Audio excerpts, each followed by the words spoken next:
Hola, en la clase que tiene que ver con la explicación, ustedes ya leyeron la bibliografía, tienen ejemplos, pero nos pareció interesante preparar este video muy sencillo para reforzar y por si les había quedado algún tipo de duda. Primero vamos a recordar que la explicación consiste en transmitir conocimiento desde alguien que sabe más sobre un tema a alguien que sabe menos. Por eso decimos que al principio, antes de la explicación, hay asimetría, ¿no? No hay simetría, hay una asimetría de conocimiento entre el explicador que sabe un poco más y el explicatario que sabe un poco menos sobre ese tema en cuestión. Se supone que después de la explicación, el explicatario, el que recibe la explicación, va a conocer un poquito más y esa asimetría va a comenzar a nivelarse. La intención de la explicación tiene que quedar clara, porque a veces en el apuro decimos, bueno, es transmitir información y ahí nos estamos confundiendo, porque la explicación es específicamente un mecanismo por el cual se transmite conocimiento y tiene sus particularidades y tiene estructura específica y tiene recursos específicos. También vamos a aclarar que la explicación puede ser escrita, la pueden encontrar en un manual, en un apunte de clase y también puede ser oral. Cuando ustedes participan de una clase tradicional en un aula y también virtual, ¿por qué no? Van a estar frente a un texto explicativo y siempre que hablemos de superestructuras, cual sea, ustedes tienen que entender que suelen darse a veces mezcladas o en una misma situación de comunicación, no van a tener solo explicación. A veces hay fragmentos que tienen que ver con narración, porque es necesario. Dentro de una clase, antes de explicar un tema, un profesor necesita contar una anécdota para hacer una introducción. Bueno, en ese caso, lo que tenemos que decir es cuál es la secuencia que prima, cuál es la más importante, la que prevalece. La estructura tiene una parte inicial o introducción que, como decíamos, presenta el tema. Después aparece el planteo del problema o pregunta. Luego está la parte más extensa del texto explicativo, que es el cuerpo o desarrollo. Y al final hay una conclusión.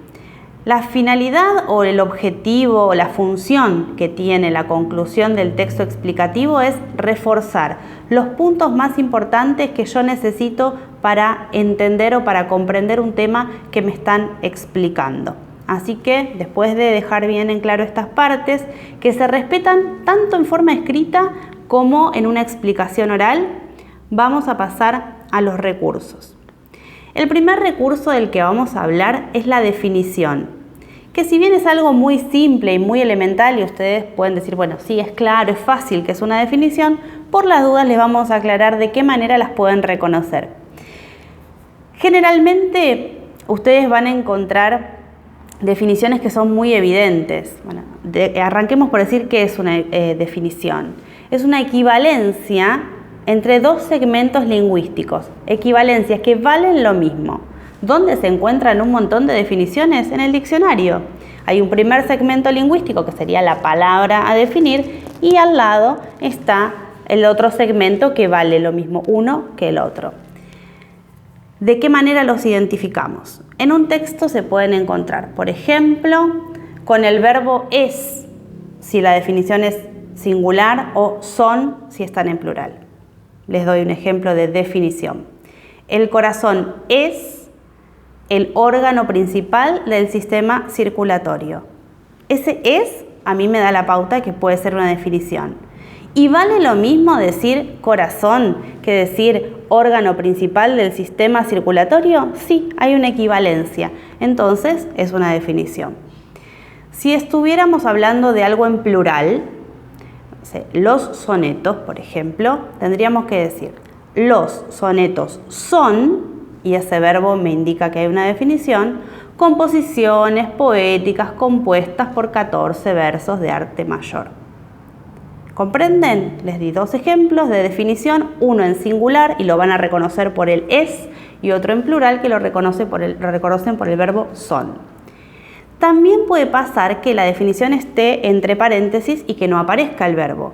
Que dijera, por ejemplo, el corazón, entre paréntesis, órgano principal del sistema circulatorio, cierro paréntesis. También podría estar la definición entre guiones o entre comas.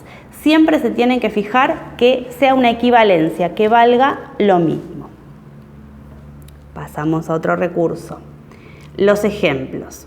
Miren, si estuviéramos en clase, yo les pediría que hicieran este ejercicio que es muy simple y es, bueno, díganme qué es un ejemplo sin decir la palabra ejemplo. Y ahí se hace un silencio porque sale naturalmente decir, bueno, pero un ejemplo, es algo tan incorporado y tan sencillo que al momento de verbalizarlo cuesta, no se puede fácilmente, porque lo tenemos muy incorporado. Pero una manera de entender estos temas es tratar de desandar, ¿no? De entender cada concepto. Un ejemplo es la representación de un caso general mediante un caso particular. ¿Sí? Eso es un ejemplo. Y ahora vamos a ilustrar con un ejemplo de ejemplo.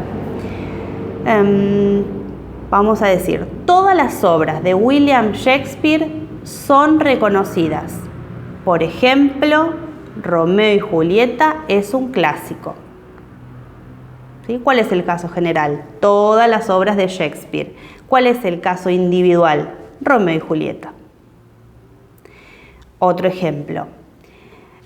Actualmente muchas aplicaciones de los teléfonos móviles han capturado la atención de los jóvenes. Por ejemplo, TikTok es furor entre los adolescentes. ¿Cuál es el caso general? Todas las aplicaciones. ¿Cuál es el caso particular? TikTok es un caso individual de todo lo que dije antes, que me ayuda para ilustrar o representar lo que quiero decir o transmitir. ¿Comprenden? ¿Cómo reconozco un ejemplo? Va a aparecer casi siempre la expresión por ejemplo, como por ejemplo. Y también puede pasar que aparezca la expresión como. ¿Sí? Todas las nuevas aplicaciones en los teléfonos celulares son furor entre los adolescentes, como TikTok, ¿sí? Y ahí tengo que tener cuidado, porque ese cómo me está indicando un ejemplo. ¿Cómo me doy cuenta? Porque TikTok es una de todas esas aplicaciones, entonces cuenta como ejemplo. Ahora, a veces el cómo indica comparación, cuando dice, bueno, esto es como aquello, lo está relacionando por una similitud, o esto no es como aquello, y ahí lo estoy relacionando por una diferencia, ¿comprenden? Y ahí hay un tercer recurso explicativo, ya vimos definición, vimos ejemplo, y ahora viene comparación. ¿Qué es comparar? Es establecer relaciones de similitudes o de diferencias. Muchas veces el cómo es una palabrita que indica comparación y otras veces hay otras expresiones y lo que tengo que hacer es darme cuenta si hay dos cosas que están siendo vinculadas porque se parecen o porque son diferentes o porque son iguales en algo, pues es una comparación. No sé, darles un ejemplo de comparación rápidamente. Los desayunos típicos americanos no son como los que consumimos aquí, ahí hay una diferencia. O decir, una tragedia teatral es una obra de teatro como las comedias. ¿Sí? Ahí compara la similitud. Tragedia y comedia son similares respecto a que son ambas obras teatrales. También podría hablar de las diferencias que tienen. Así que ahí hay otro recurso que se llama comparación. Luego hay otro recurso que es la pregunta retórica. ¿Qué es una pregunta retórica? Es una pregunta que está ahí pero que no espera una respuesta, no está ahí para que yo la conteste. Cuando el profesor en la clase dice, bien, ¿cuál es el objetivo del análisis tal? seguramente yo me voy a dar cuenta en el tono que está usando el profesor que no está diciendo esa pregunta para que yo se la responda como alumno, por ejemplo, sino que la está diciendo para introducir lo que va a desarrollar luego. Eso es una pregunta retórica, una pregunta que no espera respuesta y puede aparecer en las explicaciones orales y también en las explicaciones escritas.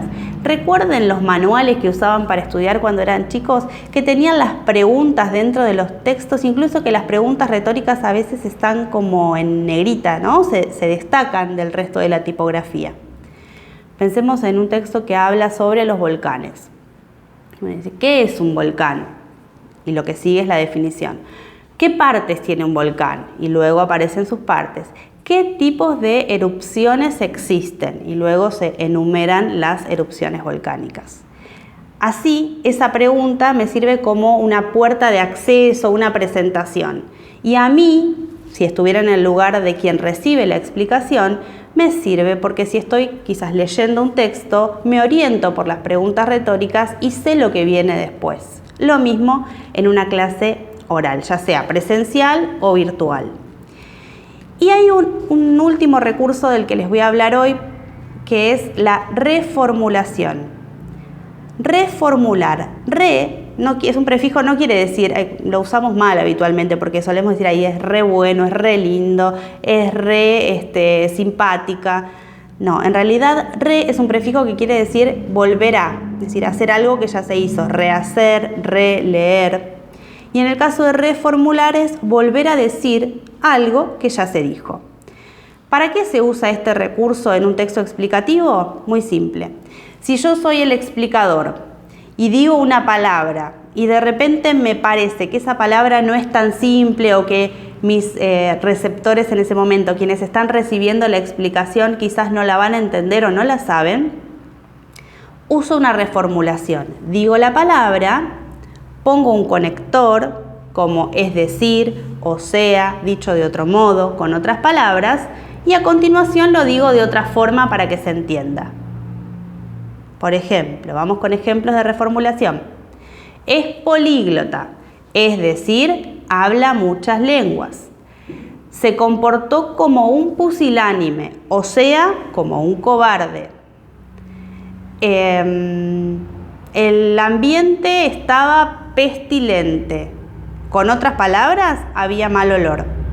¿Comprenden? Entonces, todos los recursos que usamos hasta ahora tienen como intención que quien está recibiendo la explicación comprenda, incorpore ese nuevo conocimiento. Repasamos. La explicación es la transmisión de conocimiento de alguien que sabe más a alguien que sabe menos sobre un tema. Explicador y explicatario. La estructura de la explicación tiene una introducción, el planteo del problema-pregunta, un desarrollo o cuerpo y una conclusión. Y luego hay recursos que son estrategias, que son definición, ejemplo, comparación, pregunta retórica y reformulación. Hay otros. Estos son los elementales y los que consideramos que tienen que manejar para las siguientes etapas que puedan ser de trabajo práctico o de evaluación. Esperamos que les haya servido. Si tienen alguna duda, consulten. Un saludo y recuerden, la explicación puede ser escrita u oral. Y la estructura y los recursos aparecen en ambas modalidades. Que estén bien.